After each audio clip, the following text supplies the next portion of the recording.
Курильском районе Сахалинской области России приостановили продажу 92-го бензина, сообщил глава Курильского округа Константин Истомин. Оставшийся бензин нужен спецтранспорту, объяснил он. До этого на Курилах ввели ограничения на продажу бензина не более 10 литров в одни руки. Ранее в Приморском крае сообщалось о километровых очередях на АЗС, а в Забайкалье начали продавать бензин по талонам. Перебои с бензином возникли и во время на оккупированном Крыму. Ранее «Коммерсант» сообщал, что из-за украинских атак на НПЗ страна-агрессор Россия оказалась на грани бензинового кризиса. Не только бензина, в 67 регионах России не хватает денег в бюджете. Например, в Иркутской области дефицит бюджета составил 24,5%. В Кемеровской области ситуация еще хуже, дефицит 34%. Похожие проблемы есть и в Архангельской и Мурманской областях, а также в Республике Коми. Эксперты считают, что к концу года ситуация ухудшится, потому что в декабре регионы обычно тратят большие деньги на оплату госконтрактов.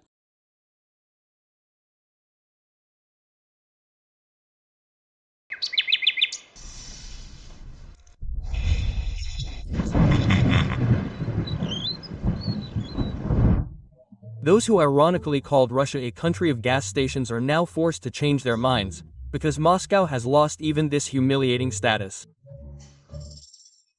A real gasoline crisis has unfolded in the swamps with all the consequences that entail, but which do not end up in the Russians' tanks.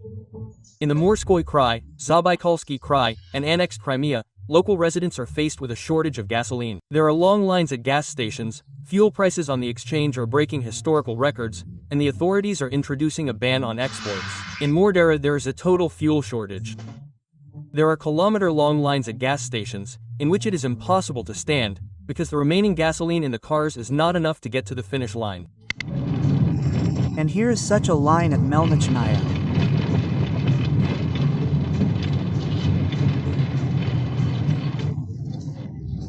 Right in your way.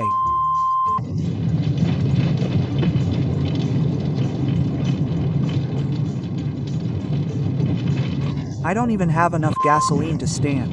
The Laptogs are in shock and confusion. They do not understand how this is possible. Where did all the gasoline go? After all, they say on TV that everything is going according to plan. The economy is growing, and the troops at the front are about to reach Berlin. Now even the most stubborn Vatniks are beginning to understand that things are bad and the pale-out player has outplayed the Russians. 530 Alliance gas station. Well, probably meters away, yes, probably soon it will be a kilometer. Everyone is waiting for some gas. But apparently there is no gas. In fact, none at all. Oh, what's going on? Horrible, horrible. Yes, there is no gas. The old gas at the gas station has run out. The gas station driver has just pulled up. That's how we live.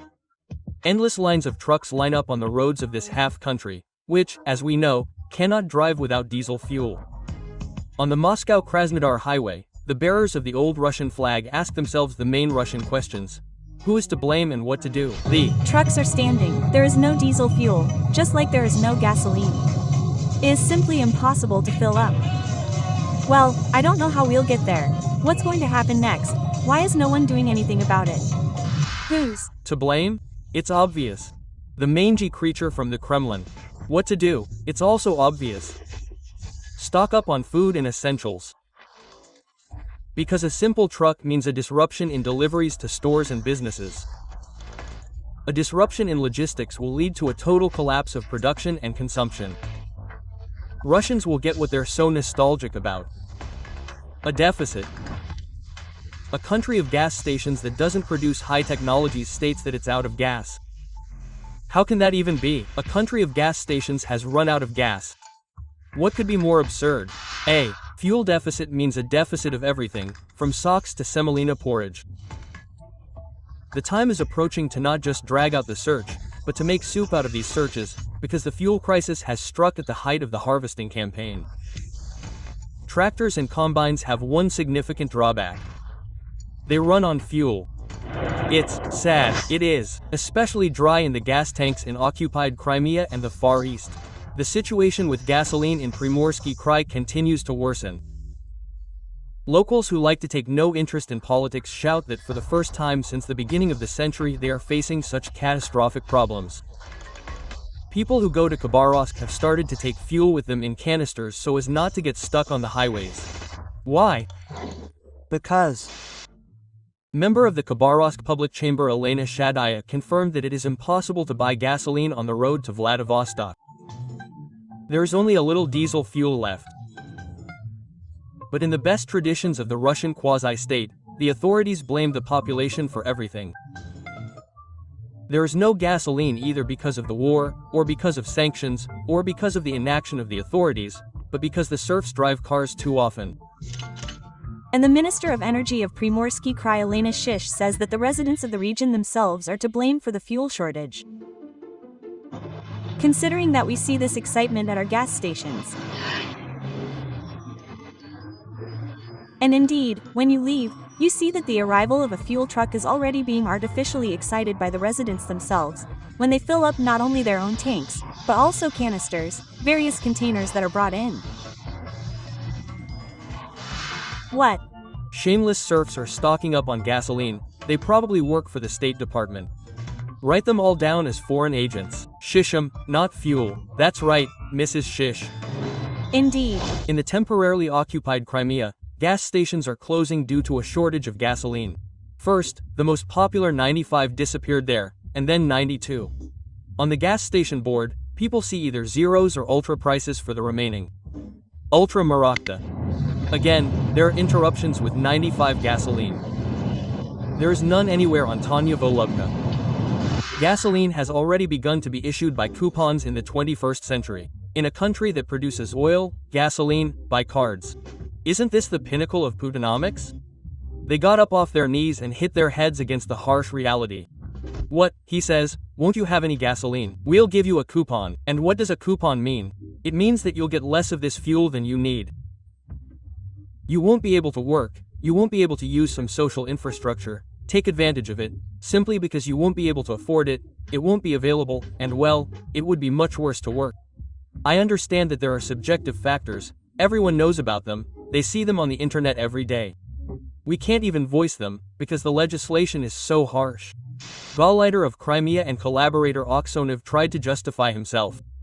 He admitted that there is a problem and we just need to be patient until the end of the SVO. He is forced to publicly, that is, clarify the situation, that the issue concerns logistics. A significant part of the fuel is delivered by road. After the end of the special military operation, a number of issues will go away and, accordingly, everything will return, well, to the previous level. And this is definitely known. Oksonov wanted stones from the sky, and now he dreams of canisters. The occupiers have driven the peninsula into a vicious loop. Gasoline is delivered to Crimea by road, but the road transport that delivers fuel also needs fuel. And compared to Krasnodar Krai, we expect that our situation will generally level out due to the entry of large vertically integrated companies. I ask both Crimeans and guests of the peninsula to treat the restrictions that concern the 95th gasoline with understanding. You are feeding me some nonsense. In general, the Goblin Oksonov wanted to calm the population, but the opposite happened. The Gauleiter openly discredited the Russian army, doubting its air defense, because, in Oksonov's opinion, the gasoline shortage is associated with some troubles at the oil refineries. There are also problems with fuel here. Unfortunately, I want to say that our production volumes at 3 plants in the south of Russia have been significantly reduced for objective reasons. Come on, it's hard to argue with obvious things. Ukrainian strikes on Russian oil refineries played a huge role in the fuel crisis. In recent weeks, good drones have visited dozens of oil refineries and storage bases throughout the European part of Muscovy. Even the oil refinery in Ukta, 1,700 kilometers from the Ukrainian border, was on fire. And they are incurring very large losses, because the sanctions are somehow, well, working, and buying equipment through gray schemes through third countries is very expensive and takes a long time to repair, and all this brings them very large profits. Therefore, strikes on oil refineries, for example, are the best way to knock the stool out from under Putin, to undermine his elite. In August of 25, the oil refineries in Novokubashevsk and Ryazan were completely shut down. The Saratov oil refinery and the same Ukta refinery are on the emergency stop. Enormous damage was caused to enterprises in the Krasnodar region. Orcs vacationing in Sochi could enjoy completely light nights. The wreckage of the drone hit a tank with oil products. As a result, the tank caught fire. The governor of the region, Veniamin Kondratov, writes about this. Well, now we see what it looks like.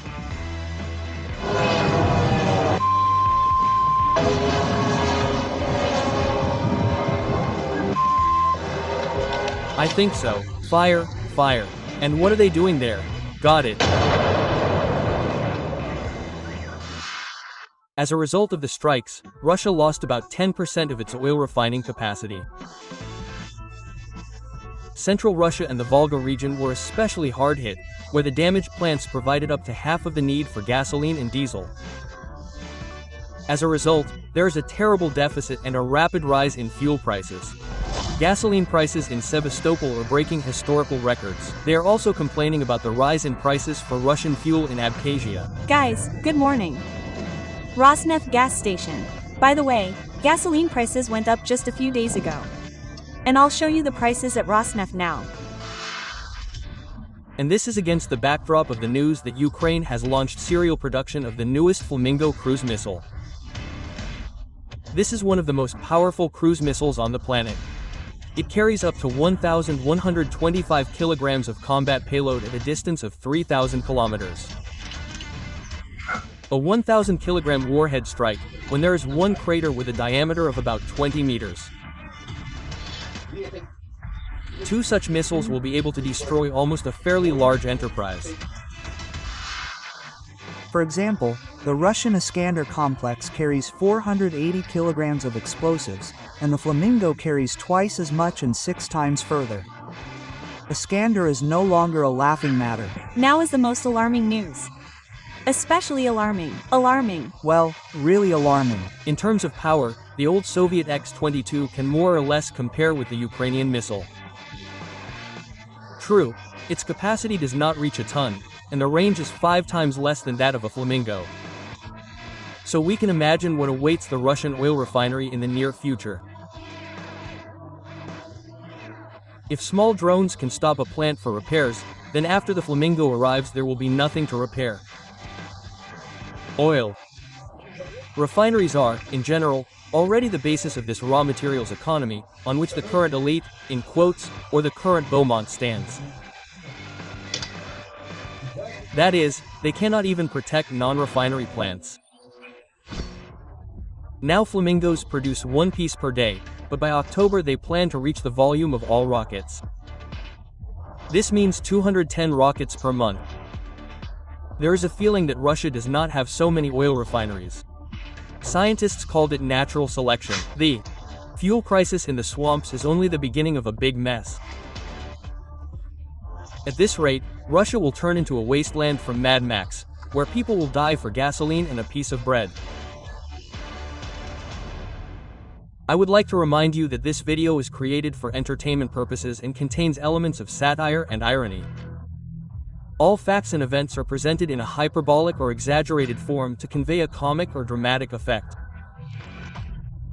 We do not aim to mislead, but only to emphasize humor. Please take this with a smile. Key.